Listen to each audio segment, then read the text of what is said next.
Kre. Thank you for tuning in to the latest edition of the Dr. Kre Me Show. Today, I wanted to come on and talk about the vaccine. COVID-19 vaccine. I've been getting a lot of messages inside of my inbox on is the vaccine safe, what I think about it. And when you come on, just let me know that you're here and say hello. And let me know where you're watching from.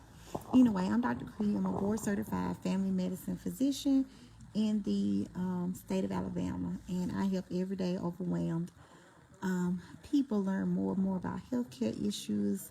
I help them to spread the cheer in education because I feel like when you know better, you can do better.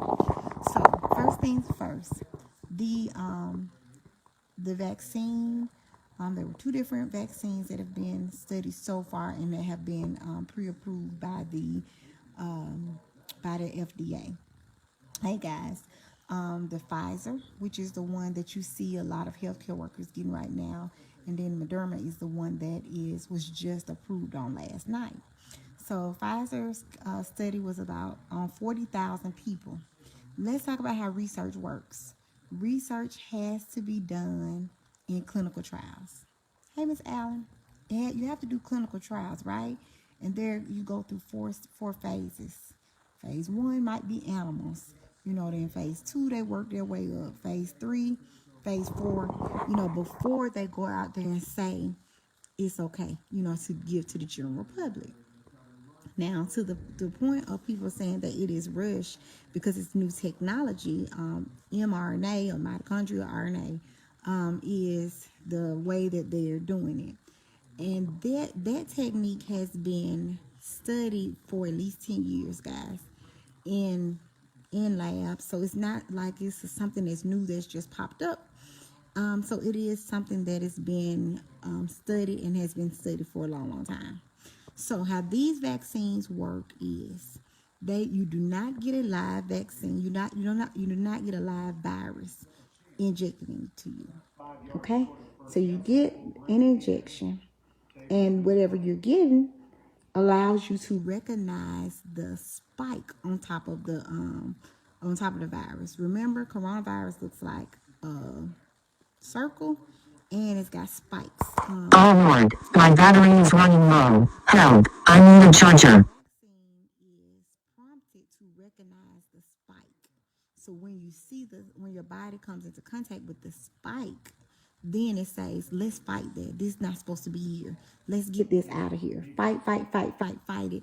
And let's cause the person to not become as sick if they were to have it without the vaccine. So that's how this technology works, okay? So let's talk about what we do know. We do know that the more people that are vaccinated, we have a more likely chance of getting this thing under control. So when is it going to be under control? Because if the world gets vaccinated, it's going to take a while for that. So you will still have to wear your mask. You still have to social distance because you don't get the shot and your body starts to fight the illness right then and there. How many of y'all have had the flu shot and been like, oh my God, I had the flu shot and the very same day I got sick with the flu? Anybody had that experience? And then you're like, I'm never getting a flu shot again because the flu shot always makes me sick. Well, just so you know, when you get vaccines, it takes up to 2 weeks after you have your vaccination for your body to recognize it and to fight it. So to mount a response, that's the wording that we say. So in order for your body to mount a response, you need to have, it takes weeks. It takes a little while. So you're not getting, we're not going to be injected with the coronavirus. They're giving us a material to train our bodies to say, if we see this spike, any spikes, see the spike that goes with COVID, we're going to fight it. So, and it doesn't happen immediately. So you get your first shot of this Pfizer, you get the first injection, and then you get a booster 21 days later. Or the Moderna one, you get the booster 28 days later. Okay?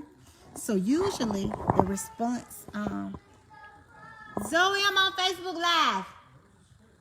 I'm sorry, y'all. So usually the response is, you won't see that response until after you get the booster. So you're going to get your first shot. Your body's going to kind of, you may get a little fever. You may get pain at the injection site. I've had countless amount of doctor friends that have gotten this vaccine done recently, and they're feeling fine. Hey, Monica. So just so y'all know that you're going to react just like any other vaccine. You're not going to be walking around on your head. It's not going to cause your body to rewrite all of your DNA. That is not how this is supposed to be set up. That is not how it is set up, okay? So there are also at least 3 or 4 other shots or vaccines that are being studied. Johnson & Johnson is doing a study. Several other companies are doing a study, but they do not use this same technology that we're using currently, that we're getting in the Pfizer and the Moderna shot. So just to be clear, let's talk about the side effects that everybody's like, we don't know the side effects. No one's had this before, but we do know the side effects of COVID, guys. We know that hundreds of thousands of people have died in this country alone. We're winning at that. We do know that COVID causes kidney failure. COVID causes heart failure. COVID causes all of these problems and causes death and death and death and death. So if this allows us, if getting a vaccine allows us to have a response where our body says, I recognize this as an illness and I'm not going to go crazy and overreact. I'm going to put up my defenses and fight it. So that is how this vaccine is going to be working. I get my shot on Sunday. I'm not going to recommend anything to you guys that I won't be getting myself. I'll be getting my shot on Sunday, and I will be documenting in the story section of our page on how I'm feeling over the next 20 plus days. I'll be coming on just quickly to say, hey guys, I'm feeling pretty good, or I have some yucky symptoms, I feel bad, or however it is. But I get my shot on Sunday. As a physician and as a frontline worker, COVID hit our office and we've been closed. Like that for me was an eye opener. At first I was like, I'm not getting it. Hey Daniel, I'm not getting it. I'm gonna wait for it. But when it's so close to home and my husband is high risk and my daughter is high risk, it's not worth it. My father is high risk. I'm not going to put those people in jeopardy because I have to go take care of you guys. So I'm doing virtual visits for the rest of the year. I'm going to give myself time to get the shot, to get my body, the immune system to start working, and the immunity should be starting to be there. If I get my second shot the first of in 21 days, so that'll be the second week in January, you should have some bit of immunity the first part of February. So especially if you're high risk, especially if your family members live in a nursing home, we do know what COVID can do. We're watching it, guys. I'm sure everybody on here knows someone that either has died from it, has been gravely ill from it, and the long-term effects is what we're trying to get this vaccine in for. The long-term effects is what we're afraid of. People are now on oxygen that didn't have any problems with having oxygen issues. It is bad. So I will be getting my vaccine. I'm so very excited on Sunday. And I will be live after that. After I get back home, I'll be coming on live and talking to you about my experience. I will I'm about to say it wrong. I'm gonna document it. That's the word I'm trying to say. I'm gonna do the documentation of it and we'll go through it together. Okay? So also I'm signing up with our medical association to try and get the vaccine at our at my office. And so my hope is to be able to have it and to have a safe space for especially people of color that want to be able to ask the right questions. This is not a Tuskegee study. This is not a Tuskegee trial. With the syphilis study, those men were not injected with syphilis. They were just not told that there was a cure for syphilis. A cure for syphilis came out during the Tuskegee time. The Tuskegee studies were from the 1930s to 1970. No one told those men that there was a cure. That's where that was wrong. That was horribly wrong. Get your wisdom, get your understanding from people that know. The bad thing about that study was it was our own people that were saying, okay, just come on and do it, and that they weren't doing it. Like, you have a woman out there, I'm telling you that something that I'm going to go through. I'm not going to tell you to do something that I would not do. So let's stop. I know that is our concern. I'm from Alabama. I have family in Tuskegee, and that's the biggest concern that we're going to be tested on or experimented on. But they've done the trials. They've gone through the trials, and they're watching the side effects. And if that's going to keep us from having long-term effects, then I'm all for it. After you get after you get the vaccines, you will then continue to wear your mask. You will continue to social distance because your body has to mount up immunity.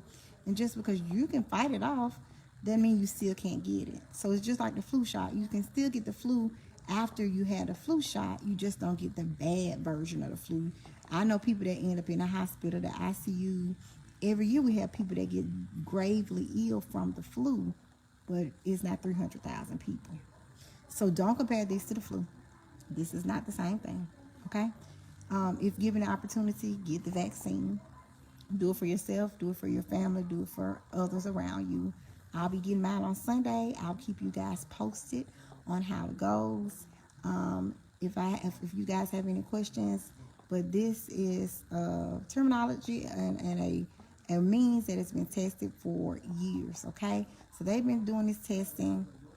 Do the research, and all you're learning, get understanding. Get understanding, guys. Don't just go out there and say, well, I'm not going to do it because I'm just not. Do the research, do the understanding. Talk to your doctors about it.